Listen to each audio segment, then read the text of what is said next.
Wonderful. This is Lessons for Full Spectrum Humans. This is the level 1 recording, and we are on February 18th. So Ed, a member of this class, asked a question I'm just going to reiterate in order to begin this. It's an excellent wonderment. It is first of all, the setting things up in the foundation of understanding that I've been speaking about the galactic center, the supermassive black hole that exists at the center of our galaxy. And there is a supermassive black hole at the center of all galaxies. And our observable world is filled with many, many billions of galaxies. So there are many, many supermassive black holes out there. And I've been describing in these teachings that our supermassive black hole is the center of thought, that it is source, literally broadcasting higher consciousness thought to each one of us individually through the system of stepping things down by going to stars first and then coming through planetary consciousness. So all of this has to be diminished in its intensity so that it would not fry our little human earthling brains. So Ed's question is about if the black hole is a emanator, like that's where thoughts come from, that emanations are coming off of it. Where do those thoughts come from? Or how can it be sending something out? How can a black hole be always sending something out? It would be like a non-sustainable cycle. Like if I were always spending money but never earning money, eventually the cycle would end. This cannot be sustainable. So it's an excellent question because it brings to consciousness the structure of how we look at things. So how do we think of death? Do we think of death as the end, like a brick wall that you just hit, like a limiting factor, a deadline, an end? Or do we look at death as a transformative process beyond which there is subsequent consciousness? I choose the second, and I do that because of my personal experiences of going through portals of death. So I know that death is not, quote unquote, a brick wall that we simply end and terminate consciousness at. And I've described in the past how stars have a life cycle. Stars have, just like humans, stars are conceived of, they are born, they have a lifespan, and then they die. And when stars die, their emanations essentially are no longer creating the outward pressure, and they collapse in on themselves and they make a black hole. And we could envision that a similar process happened in order to create the supermassive black hole that's at the center of our galaxy. So the question is, where do we go when we die? If a star dies, where does it go? If a giant thing, a thing even gianter than a star, dies, where does it go? There's a big supermassive black hole that is speaking to all of us, and it is we wouldn't call it dead, we would call it transformed or ascended format of consciousness of an enormous being. So my answer would be that we have to throw out the window, science's programming to our brains of what a black hole is. Science is great because science told us that a black hole exists. We wouldn't be able to see it with our physical eyes, but through telescopes and a lot of fancy calculations, science can tell us that these black holes exist. But on the other hand, science is fettering you. It puts the chains on you and doesn't let you think as much as you would like to think, because science limits your consciousness and it says you're your body, and when you die, and there's nothing else. So we also have to understand the limitations of science in understanding the origin of light. So we understand from science, a black hole is called a black hole because it, quote unquote, sucks all light and energy into it. Even though science has refined its understanding of a black hole.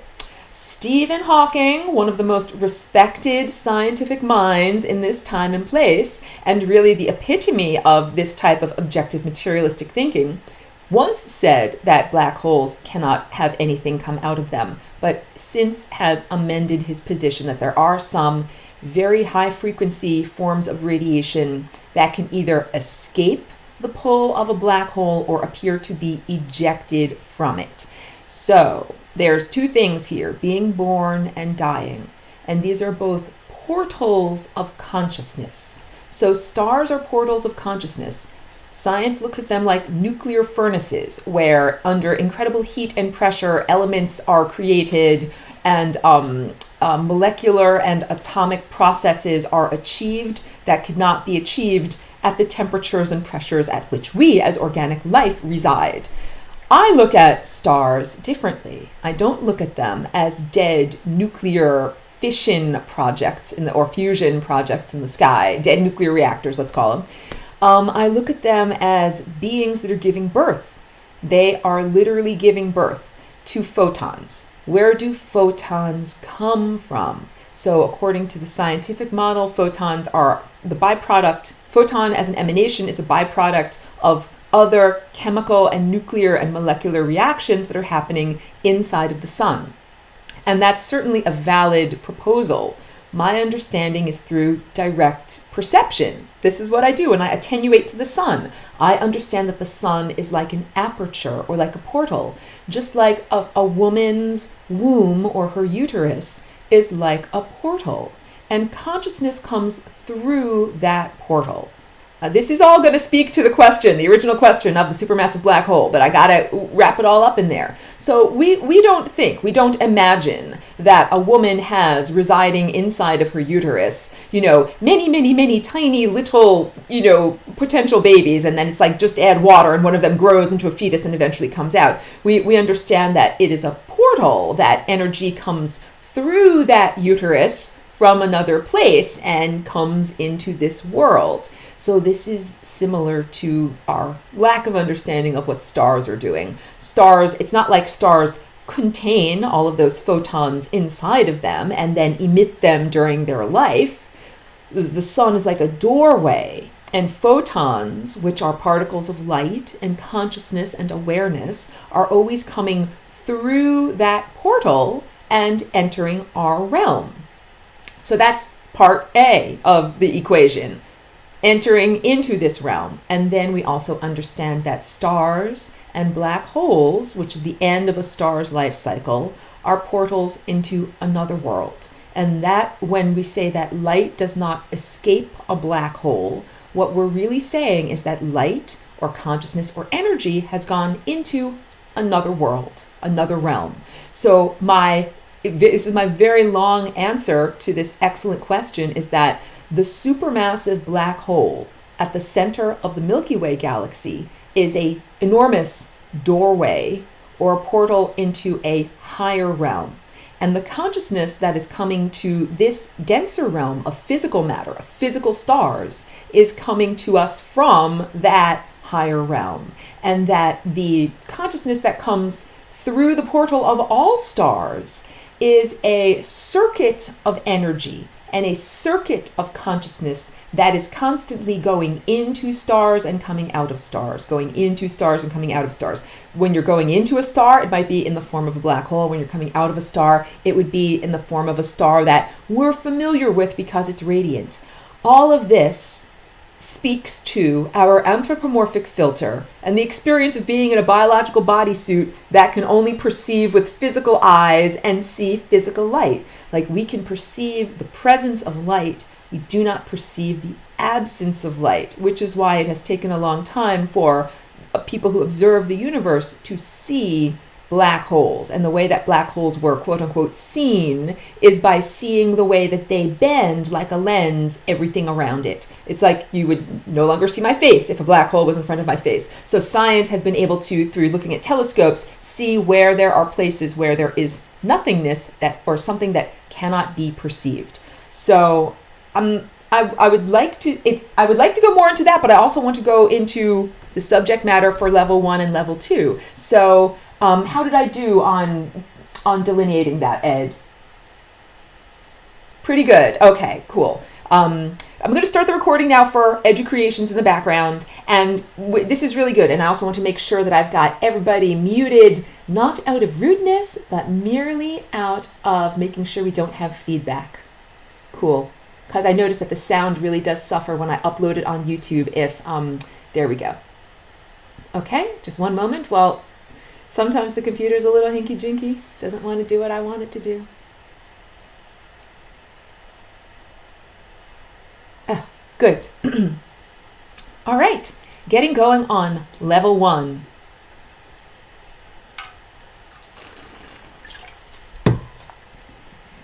We're talking about the inner realm and the outer realm. And this is, I'm bringing up duality in order to resolve duality. Because one of the first things I always say is the flying rainbow lasagna is here to resolve duality. I'll hold it so you can see it a little bit better in the light. This is an impossible object because it has 2 singularities. But it does not have 2 singularities. It has one singularity that is jumping back and forth so quickly that it is as if it is in 2 places at the same time.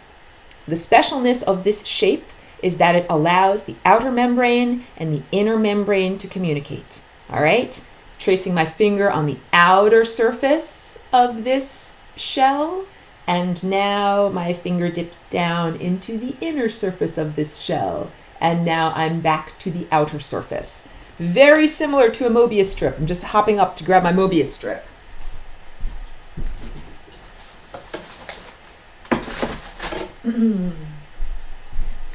Oh, how we love Mobius. If you're not familiar with him, this was a Swedish mathematician.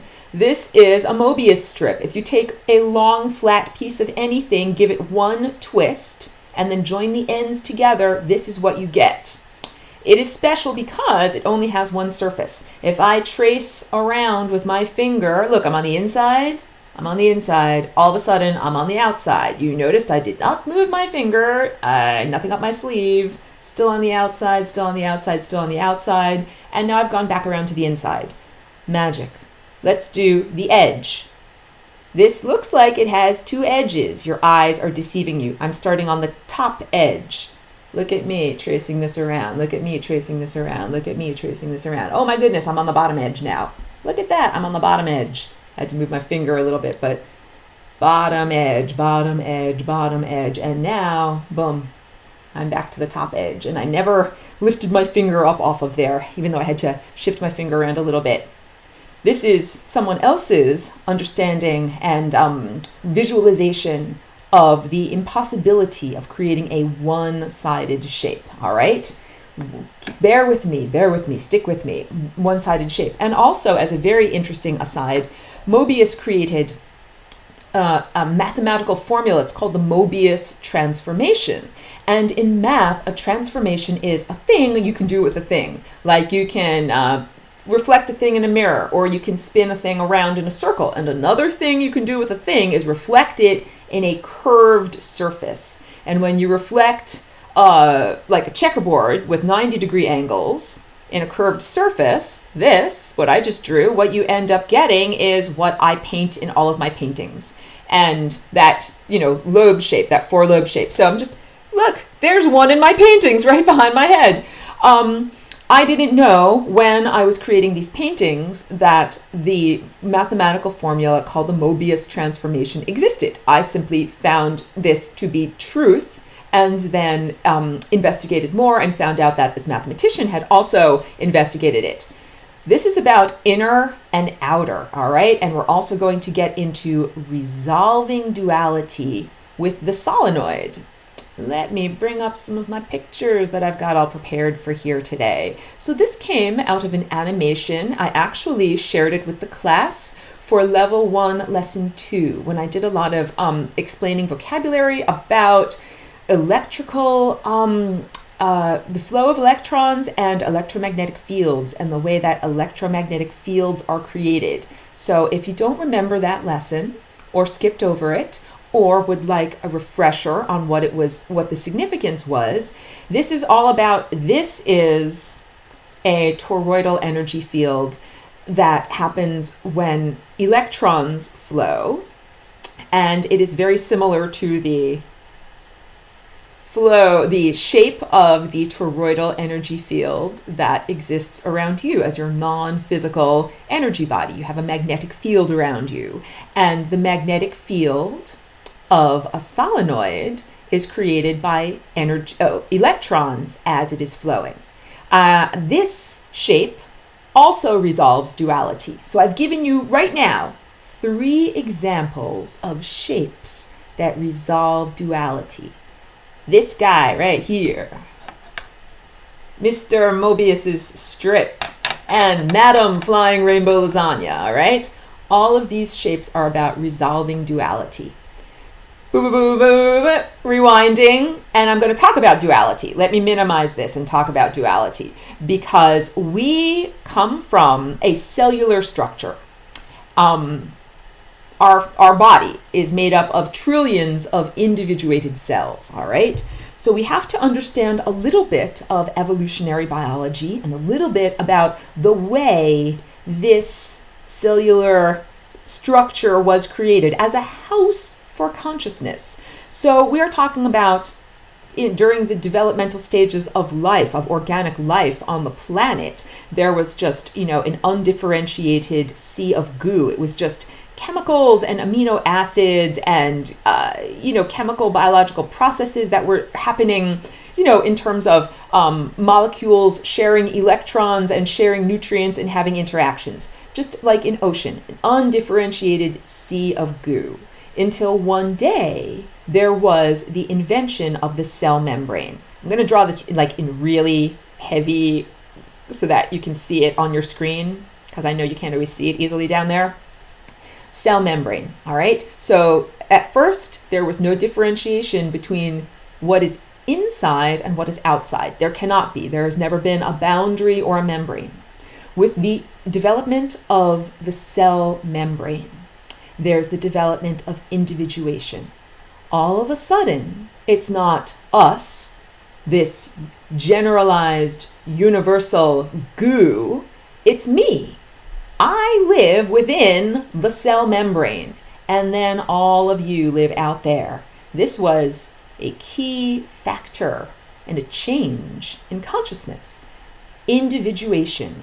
And this individuation was necessary as a stage of development. All of these are necessary stages of development, but then eventually we take the nourishment from that stage and, we take the special stuff and leave the empty husk behind. We take the nourishment and leave behind the things that no longer serve. So I'm talking about the establishment of duality in the cellular structure of your body and your consciousness.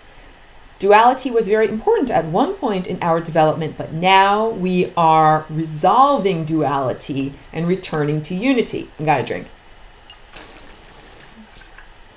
Because we're on a journey, that is a circuit. We come from unity and we are returning to unity. And this will also get into the Bose-Einstein condensate, but I'm not jumping ahead yet, so bear with me. Inside versus outside. The creation of the first cell membrane, all right? So now, within your body, you are created of trillions of these cells. So you have inside of the cell, you've got intracellular fluid, and outside of the cell, you have extracellular fluid. And then you're also within a matrix of many, many, many other cells, all right? This is analogous to us as individuated humans or humanoids. I have my cell membrane. This is my skin, all right? I have intracellular fluid, all of the water and air that is currently inside of my organs and in my digestive tract. And then there is the water and air in the atmosphere around me. So there is this distinction, delineation from having a surface that says that I'm me and you're you, and this is my world, what's inside of me, and that's all your world. But we understand, if we took a microscope and looked into my hand, we would see individuated cells and, structures in between those cells, but we understand that it is part of a larger hand. So when we look at human consciousness, there are individuated humans, and they reside within the overarching body of consciousness of a larger being. This is one aspect of resolving duality, the planetary noosphere. First of all, we live on a planet, and within this planet, we are part of the biosphere, the living, organic, thin smear of living beings that are on the surface, because there's all sorts of other life that is intertwined with and imbued within the planet. There is consciousness that can exist as a plasma, and we'll get into plasmas, and those beings would exist in the mantle of Earth, a place where you could never go. Your skin would be incinerated. You clearly could not live in a pile of magma. But if you are made of plasma, if you have raised your vibration to the level of being made of pure light, then you can do that. We'll get into plasma. How do we resolve duality? By understanding that what seems to be other is actually self within a larger context. So even though, for example, I am one individual person and my cat sitting over there is a different individual person, we are both cells within the overarching body of consciousness that is Earth. And in terms of higher consciousness, we are all perceivers on the great retina of a much larger being, even bigger than planetary consciousness. This would be at the level of galactic consciousness and beyond, or what we would call universal Christ consciousness. Earth is a very small planet. No offense to her. She's a beautiful planet. It's like saying you live, in a little island like Hawaii or something. It's a small island, beautiful, but small. Earth is very small, but Christ consciousness and universal galactic Christ consciousness is incredibly large. So that's a little bit more expansive. I have images up here for a reason. I want to talk about this solenoid. First, I have to tell you about what a dipole magnet is. A dipole magnet is essentially this right here. This has a north pole and a south pole. Let's draw north up here and south down here. This is just, I don't know if you can even read that on my screen, and it's backwards. This is just like Earth. Earth has a toroidal energy field. This would be Earth in here, where the person is anthropomorphically standing with their arms and legs, and Earth has this beautiful, enormous toroidal energy field. And when we say north and south, it's relatively arbitrary, but that is, one of them has energy that enters into it, and one of them has energy that exits out of it. But these are, again, are arbitrarily established, and energy can enter the North Pole and exit the South Pole if we choose to. The North and South Pole and the North and South Pole of a magnet are created by the flow of electrons. Let me make a little bit of space here so I can draw a picture. When electrons flow, and I'm making like a big fat line so that the folks at home can really see. So when electrons flow, they create at 90-degree angles a magical magnetic field. I'm now using perspective in order to draw a 90-degree angle, all right? But you can understand that, like, if this is the flow of electrons flowing like this, the magnetic field is around this, like this. So it might be hard to see on a flat screen, but you can definitely imagine a sheath or a tube that goes around what the electrons that are flowing, all right?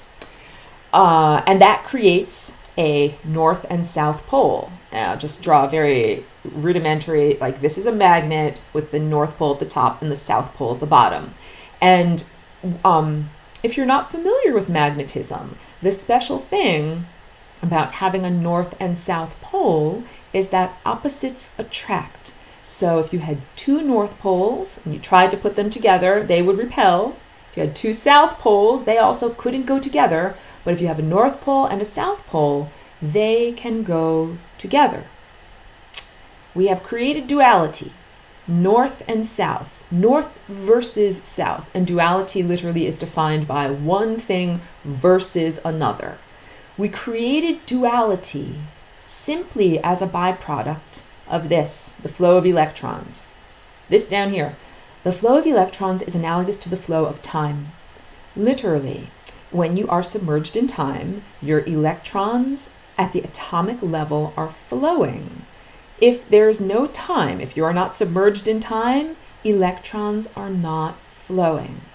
So, just by nature, by virtue of being submerged within the third dimensional reality, experiencing time where electrons flow, duality is being created.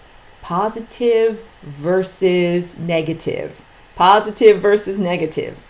And I'm bringing this up and really emphasizing it because there's so much that is spoken about in the culture and writings and publishings of new era, new paradigm, people who are trying to change their thinking, but they're still thinking a lot in terms of light versus dark, us versus them. We as consciousness crusaders have to fight against dark, malevolent entities. And you can hear in my voice, I'm being somewhat, using hyperbole and being somewhat facetious or exaggerating a little bit in order to bring up, personality characteristics. But I'm sure that you can find those characteristics within yourself and see them reflected in the outer world. I have them within me. This is the idea of I'm right, everyone else is wrong, and I'm going to have to, fight against the forces of darkness and evil in order to resolve them. But fighting against evil does not resolve it. It adds energy to struggling against anything, simply adds energy to it. And I have spoken in previous lessons about how we must be like the Aikido masters of our mind, where we do not add energy to negative thought entities, where we allow the energy of the entity to simply carry it past us, like struggling with an empty jacket. This is how Aikido masters describe dealing with an adversary. My adversary is there. My adversary is approaching me. My adversary now gets shifted over there and they just bypass me. And I allow them to do all the hard work and use their energy to bypass me. I would like to resolve duality by telling everyone about the flying rainbow lasagna and getting you to understand that we reside within a spectrum of consciousness. And this is how we can be loving and understand what we would call evil, and this is also how we can, when I say loving, that means unconditionally loving, not like romantically loving. I do not want to hug evil or go out on a romantic date with evil. I want to love it. I want to love it. I want to use the universal solvent of love to beam compassion fiercely and intentfully at evil in order to resolve it. And I get into in the level 2 teaching about part of that kind of funny aspect of unconditional love, that when you really reach the level of unconditional love, you recognize that you do not have to effort very much. You do not have to try very hard. You do not have to go around putting out fires, fixing things, watering things, making sure everything is okay. That in many ways, what you really need to do is accept that there's perfection and that each person is on their journey and that you need to do very little. But of course, when you're at the level of unconditional love, you do feel motivated to act and to act in loving ways. So we can also understand this. We'll get into level 2 about interdimensional politics and when higher dimensional creatures choose to act and when they do not. And this is very similar to the idea of the Prime Directive and Star Trek, and when do you intervene? When do you choose? You see a baby bird that fell out of its nest. Do you pick it up and touch it? What do you do? What do you try to do? So if higher dimensional cultures perceive humanity as quote unquote the baby bird who has fallen out of the nest and is being trampled upon by some unpleasant beings, what is to be done? Can we just wave the magic wand and poof, fix everything? That's level 2. Level 1 is establishing non-duality, because this is part of how we are healing not just planetary Earth surface culture, but galactic culture, because we have to understand that there are imbalances within our galaxy. The galactic being, that is our galaxy, has various personality characteristics that are not in harmony. They're fighting within themselves. It's like it would be like if your organs were fighting themselves, or if you had an autoimmune disease where your own body was attacking itself. That is happening in our galaxy. That is why humanity has been oppressed and diminished. It's why I am here to teach people about the flying rainbow lasagna, so that you can no longer be oppressed and diminished. And of course, that message is very threatening to the people that would like to continue the status quo of oppression and human diminishment of consciousness. This is about how not to be angry at your overseers, because man, oh man, I certainly don't like them, and I certainly don't like to be enslaved or treated badly. We need to be able to be loving and understand non-duality, which really requires a higher dimensional perspective. Not the perspective of being like the little ant stuck to the surface of the flat two-dimensional plane that they are on, but being up above the two-dimensional plane and being able to see the big picture. So I'm going to talk about the solenoid here while I've got this picture up. So just by virtue of being submerged in time and having electrons flow, you're creating duality or experiencing duality. Duality is the byproduct of experiencing reality at this level. And the way you resolve duality is by bending this, changing a different color here. I don't know if you can see that at home. Here's a better color. Bending this North Pole around to meet the South Pole. And when you do that, what you end up getting is this. This is the shape of a solenoid. I'll write it for you, but it will be backwards on your screen. And I have it in the homework. Solenoid. Because it's kind of interesting that it does have the root word in there, sol, which is the name of our star. Solenoid is special. Let me clear the ink so that you can see what I'm doing here. Because I know that I drew a little diagram that showed here's an electron flowing, and here is the concomitant 90-degree magnetic field. And remember, I've taught this many times. 90-degree angles. This is how we hop between dimensions. You go from the second dimension into the third dimension by hopping off of the surface of the paper at a 90-degree angle. 90-degree angles are very special, significant angles. This is the angle of getting into the next dimension. Okay, so file that away for future reference. This magnetic field at 90-degree angles, it's surrounding the flow of the electrons. But when we bend the North Pole and the South Pole around to meet each other, things get interesting and different. We now have that magnetic field kind of caged or corralled inside of the hoops of the donut, okay? And we have connected, like if there once was a big break here and it was shaped like just a line, and here was your North Pole and here was your South Pole, we now have connected the North Pole and the South Pole, and we create this new shape. Oh my goodness, you can recognize that this is significant because it is the shape of the torus, which is the shape of you. Bringing up a picture so you can see, this is you, the shape of you. This is what you are shaped like. If I need to draw it like a torus, we would have lots of hoops going around like this. I hope you can see that, and going around like that. So you, like that, you are this.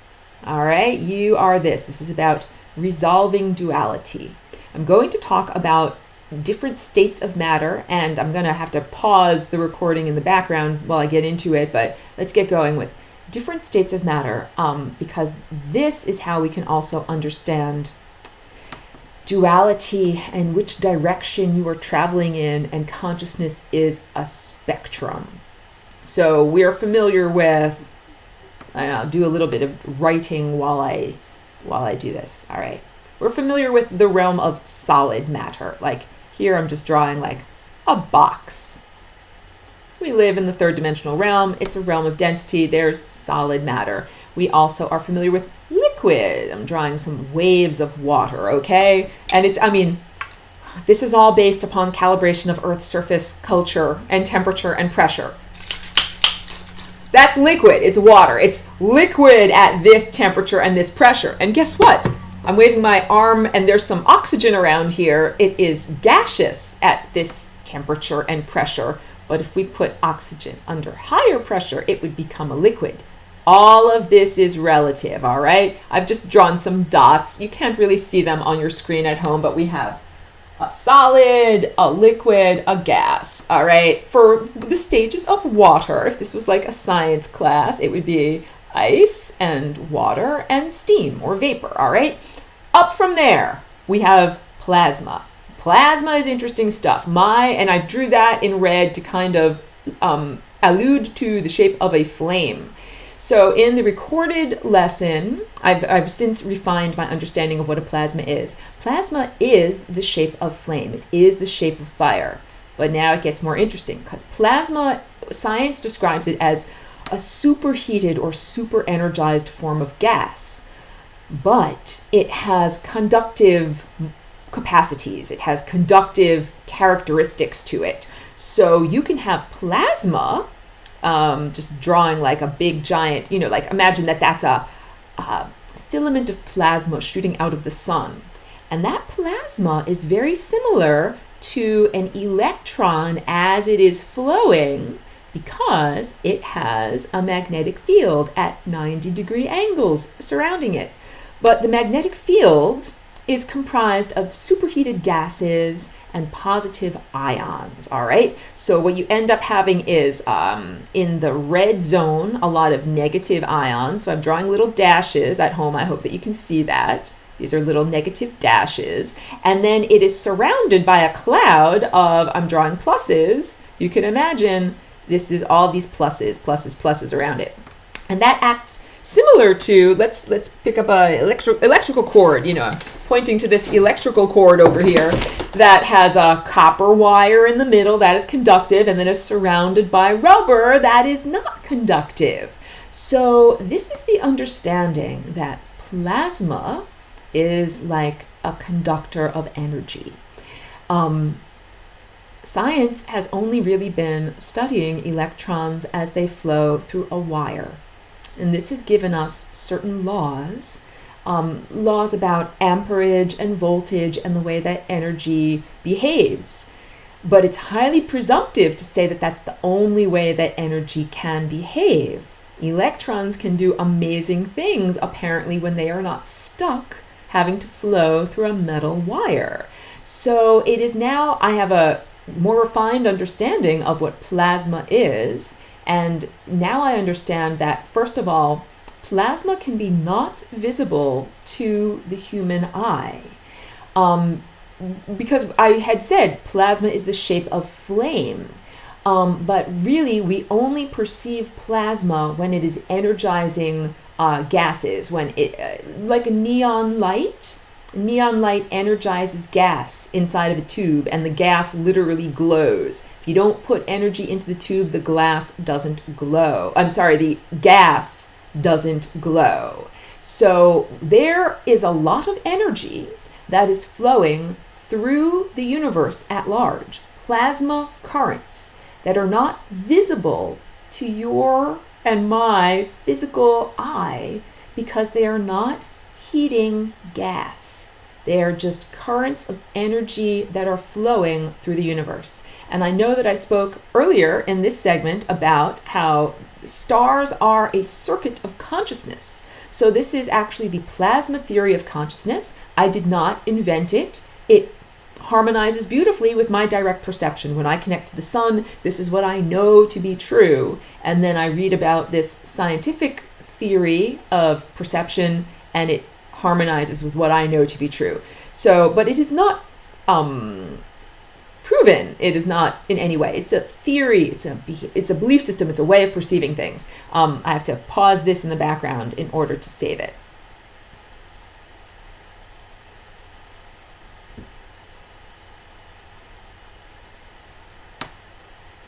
Sorry, we're getting there. Thank you for bearing with me.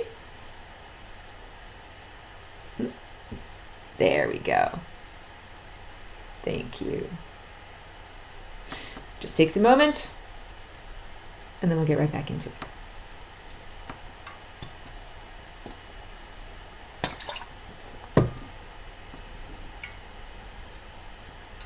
Here, let me bring up a new picture so we can look at something interesting and good.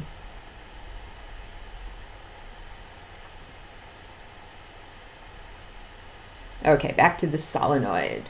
And let me also bring up a picture of a human energy field.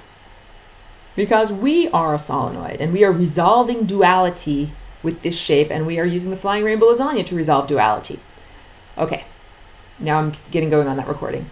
So I was doing the states of matter, and I had gotten to the shape of plasma. So we have solid down here, liquid, gas, plasma. Plasma would be fire, but that is, again, a preconception based upon the limitations of our anthropomorphic lens and biological bodysuit. If we can't perceive it with our physical eye, we do not say that it is light. Like if you feel something that's warm on your skin, it's heat. It's part of the spectrum of energy, but you don't perceive it with your eye. There is a lot of energy that is traveling from star to star in the form of plasma, and these plasma filaments can extend enormous thousands, hundreds of thousands of miles through space. And sometimes we don't perceive them because they are not heating any gases. So we do not know that they are there. So my rudimentary explanation of plasma is that it is uncoherent light, like light that's just going everywhere, everywhere, everywhere. Like if you look at fire's flame, you know, the pattern of the flames dancing is not coherent. It is more like a jazz interpretation style, not perfect. When we talk about a beam, so the beam would be the next light up from a plasma, and that's coherent light. If we have coherent light, it means if this is one light wave, this is the next light wave. Oh, look at that. All of the ups and all of the downs match. They all are organized. They all are traveling in the same plane. They don't have here, this guy that I just drew is traveling at a different angle. He's in a different plane. The rest of these guys are all in the same plane. This is consciousness or light that has been organized and is now all traveling in the same dimension, all right? And according to, my understanding and what I've been teaching, we are a refinery of energy, and we are refining energy from less refined and, more chaotic towards being more coherent and more refined. But it's a refinery in two directions. So this is what has to be understood in order to embrace evil, in order to accept evil, and in order to resolve duality. And we're doing this on a galactic level with cultures and societies that might not be earthly or look humanoid. This is important stuff to be preparing for. Bose-Einstein condensate. This is, I need to find a new color or something, but I'm making a big pile of black stuff that is even denser than matter. Down there, even denser than matter. So all of this, what I've drawn here, this is like a spectrum of energy. From very, very dense down here to very, very not dense up here. And really, the more that we add energy to what is in this spectrum, because it's not matter. I can say the more we add energy to matter, but it's not always matter. We might be adding energy to energy. If I add energy to light, I'm not adding energy to matter. So this is like saying matter exists somewhere in here, within the central portion of this spectrum. Down here, we can hardly say this is matter. Up here, we can say this is light energy. So matter, the material realm, comprises this central area. And when we look at the flying rainbow lasagna, I wonder if I can even make the shadow perfectly fit in there. These two extremities are the two Poles of the lasagna. I have stated that this is the source down here and this is the source up here, and that is truth. And down here we have ultimate density and ultimate entropy, entropy meaning lack of energy. And up here we have ultimate energy and lack of density. The higher dimensional, less dense realms are up here, and the more dense realms that have minimal energy are down here, okay? A Bose-Einstein condensate. I did this in the class, in the recorded class, but if you haven't done the lesson yet, or if you need a refresher, go into it again. This is what happens when you bring matter, like molecules and atoms, down to almost 0 degrees Kelvin. So 0 degrees Kelvin would be no energy, no heat, no light, no movement, no nothing. This is when we bring matter to just a fraction of a degree up from having no energy at all. Matter begins to do strange things, just like the rules of reality break down in the extreme situation of a black hole. The rules of reality break down when we get into these levels of extreme entropy and lack of energy. Ordinarily, in an atom, like you have the nucleus over here, right? And then you have a shell of electrons, and the electrons are like hopping all over so much that it's hard to even define where they exist. They are always hopping, hopping, hopping. That is movement that requires energy. When we bring atoms in matter down to these extremely cold temperatures, the electrons don't jump around like they used to. In fact, what starts to happen, instead of having what used to look like, several individuated atoms, atoms now start to all smear together and behave as if they are all one atom. If you talk to a physicist about this, even a really good physicist will tell you that science doesn't really understand this. It is something of a mystery. It is something to still explore, or a wonderment to think about.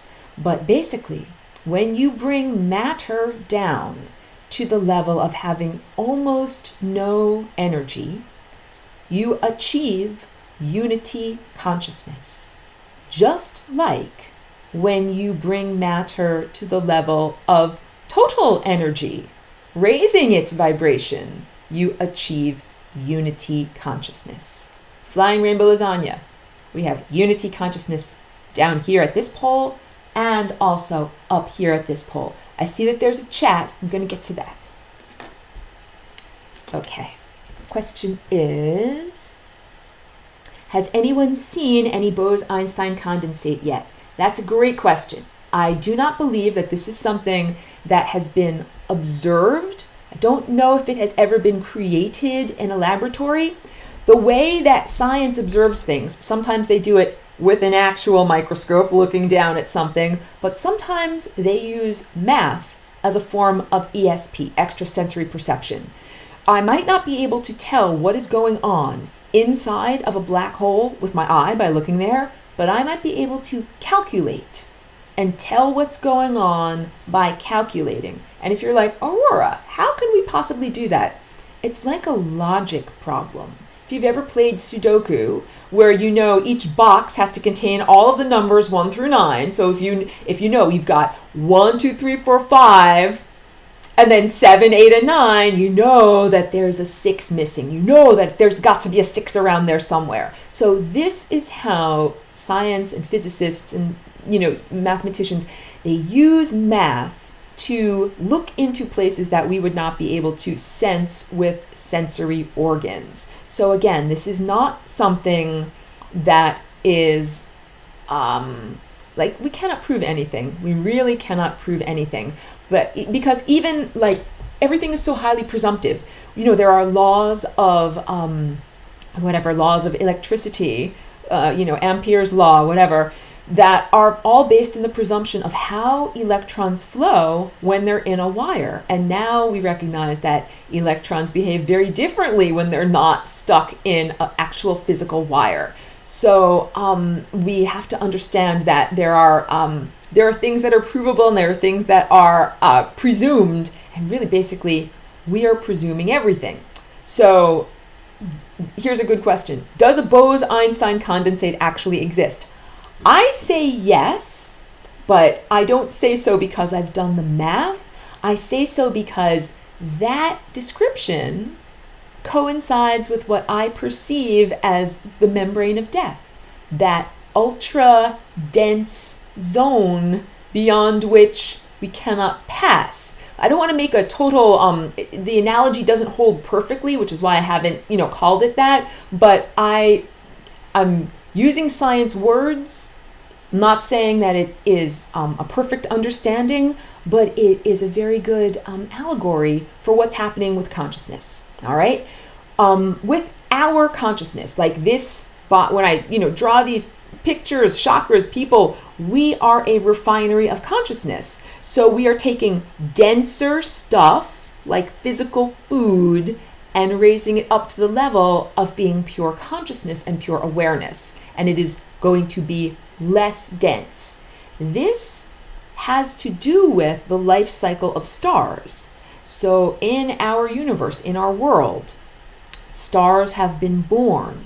A star is born when there are enough raw materials to create it, and those raw materials, it's a nebula, comes together and becomes organized, and then there's enough of this molecular, chemical, energetic, I want to say chain reaction that happens that can sustain life. And that's like saying, I'm describing my body as having metabolism, as having, combustion of food, and that my body can stay alive as long as my interior combustion will, sustain it. And then eventually there is no more energy to sustain the body and the consciousness leaves the body. All right. So the star maintains its chemical, nuclear, energetic reaction during its lifespan, and then eventually it doesn't have the raw materials that it needs anymore to continue to emit. And at that point, the star collapses in on itself and backflips into reality or out of reality into the next realm and creates a black hole. What was a pushing out motion and an emanation now becomes a pulling in motion and sucking in. All right. The science tells us that there will, at a certain point in the lifespan of our cosmos or universe, there will be no longer the era of stars being born.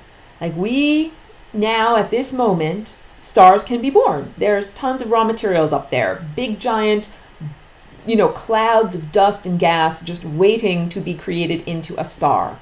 At a certain point, there will not be any more raw materials. Billions of years in the future. All right. I was once a professional nanny and babysitter, and I was taking care of this really precocious little guy. And I told him about this. And most little kids, like, they can't sleep at night because boogeyman, because of, a monster underneath their bed. He went to sleep and got up 5 minutes later. Aurora, I can't sleep because the sun is going to run out of energy and suck Earth into it in 13. He didn't say that. He said, suck Earth into its field. I said, don't worry, honey, that won't happen for 13 billion years, so go to bed. So we're talking on an enormous time scale. So do not be concerned, but this is the lifespan of this universe. Consciousness enters this universe, has all sorts of sparkling, twinkling interactions, and then consciousness exits this universe. So eventually we will reach the era where no more stars are born. Only the stars that are alive will be in existence, and then eventually those stars will wink out and they will be creating lots and lots of black holes. So now I'm drawing, I hope you can see behind my head, just like drawing a whole field of black holes. And this would be understood that any light or consciousness or energy that's in the universe goes into these black holes, exits this universe. All right. We have lived here in this universe and we have eaten food. We ate solid objects. We drank physical liquids. And we refined the consciousness out of those physical objects. And we transmitted or beamed the digital experience, the digital version of the analog experience to our higher consciousness partner, to the sun, to the great galactic center. And we have a lovely recording, like I have my hard drive, has a recording of my art and music on it. The universe has recorded the experience, and then we leave behind the husk. When you eat food, you refine out of it the light, the energy, the consciousness, the awareness, and you leave behind the poop. It's not longer useful to you in any way. When we exit this level of reality, and I always draw the time cones. Let me make a little bit of space. Just erase a little tiny spot down here so I can just draw a little time cone. When I draw the time cone, I always draw with the infinity timeline exiting this reality, all right? So everything that I'm highlighting down here in red, this is the experience of the universe. Stars being born, having their lifespan, and dying. Stars die. Stars hit the membrane of death. Just as you and I hit the membrane of death, stars hit the membrane of death. Stars are constantly in an iterative cycle of refining their consciousness, their stellar consciousness. And eventually, the sun, the star's consciousness, will achieve this, the ascension timeline, will backflip out of this reality and go into a higher realm. And when all of the stars that are in existence do that, they will suck out all of the light and consciousness and awareness from this realm. And the end result will be a realm that is almost totally without energy, without light, without heat, just as I have described, a realm that will create the Bose-Einstein condensate. I see there's a chat. Let me just conclude this little phrase that I'm saying here. So this is how we can understand that evil is moving towards unity consciousness. We might look at someone who is an evil mass murderer, Charles Manson, Adolf Hitler, the worst of the worst, and we might shake our finger at them like the school teacher of the universe. Naughty, naughty. Don't you know you're not supposed to kill 6 million people? Don't you know you're not supposed to do that? Naughty, naughty. These beings need to go through their corporeal experience. First of all, they have to fill up their time cone. They have to have all of the iterations. Guess what? You know something? We have all had iterations where we are a bloodthirsty mass murderer. Far to the periphery in our time cone, of course, but each one of us has had that. You know something? It's like the understanding that it could happen to any one of us through chemical imbalances, having a head injury, being raped and tortured, that each one of us could also be turned into a bloodthirsty killer, and that we've had that experience and gone through the refinery, and now we are on this experience where we are cultivating unconditional love, all right? So this really helps in cultivating non-judgment. Oh, I'm totally going to get to that next chat too. Let me finish my train of thought is what I was trying to say. How can we understand good and evil are both subsets of God? And how can we look at others that we see as traveling in the opposite direction to us non-judgmentally? So how can I say, I am ingesting light, and I'm a light being, and I'm refining light and going towards light. But there are other beings, and when I say light, we will also say that is synonymous with information, awareness, and organization, higher intelligence. We can also say that there is another direction that you can be going, away from organization and light and intelligence, towards darkness, ignorance and chaos or disorganization or lack of organization. And we definitely can see examples of people in our lives, individual humans or people in history who have done this. We can also see examples of cultures that have done this, self-destructive cultures. We could talk about the culture of the United States right now, which is really an outgrowth of the Roman Empire. More than 2,000 years ago, there was a empire that was incredibly powerful, and it self-destructed. It realized that it was not heading towards organization, unconditional love, light, and awareness. It was heading away from those. So cultures can be heading towards or away from light, or towards or away from God. And so too is it true with galactic cultures, because I have characterized this galaxy as a galaxy that has a disease. It is not at ease. How come Earth experienced the uncomfortable influx of consciousnesses that made disease within humans, created out of balance mentality in humans, harmed the social structure, harmed the flow of energy as it is represented by economy, and it eventually diminished the health of the overarching biosphere here? And the answer for this is that there's an imbalance in our galaxy. The personality characteristics of the being in this galaxy are fighting each other, and they need to be healed. Those personality characteristics that have evidenced what we would call negative behavior, and we're getting into negative and positive, and resolving duality.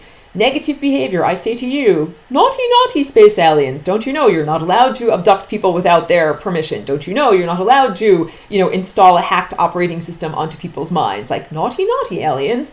I understand that those species, those space races, are heading away from light, away from higher consciousness, away from refinement. They're heading towards the Bose-Einstein condensate down here. Really, I cannot judge them, because their way of coming back home, back to unity consciousness, is literally through devolving, going into the pit of blackness, going so far into the blackness that they become one. I spoke about the individual atoms, when they are slowed down to almost 0 degrees Kelvin, achieve unity.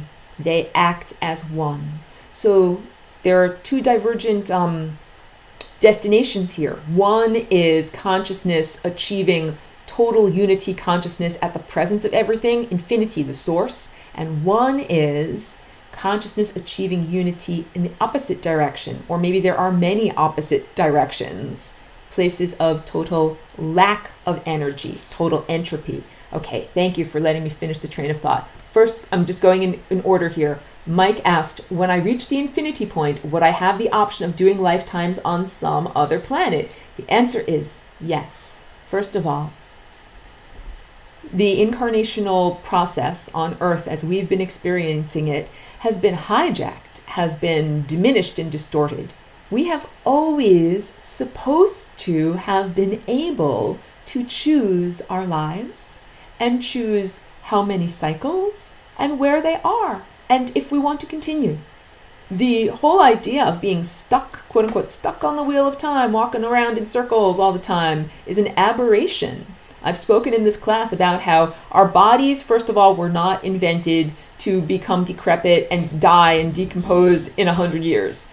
Our bodies were meant to be able to last for hundreds of years if we wish, 1,000 years if you wish, so that you can have continuity of consciousness, live in a healthy body at ease, and explore what is available in that realm. And then if you wish to, choose a different body.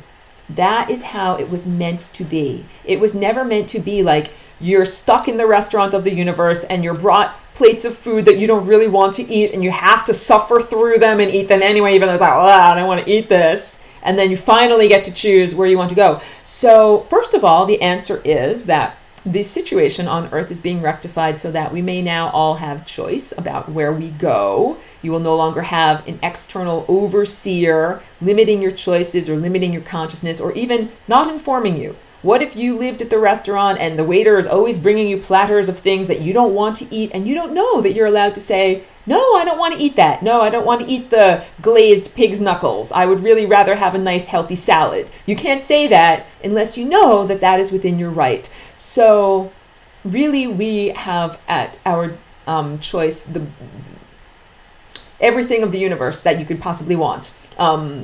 Any place that you would wish to be incarnated, or if you don't wish to have a physical body, you can live in a crystalline form. You can live in an energetic form. You will have access to any choice, any color, any option that you want. Really, like we are getting a huge upgrade in terms of possibility and what is available to us. Ed asked about stars. This is another good question. Do stars have a reincarnational cycle where all the energy collapses into a black hole and reemerges in a higher vibration? Does this again and again, and how often? And it's such a beautiful question. Thank you so much for asking it. Yes, stars have a reincarnational cycle.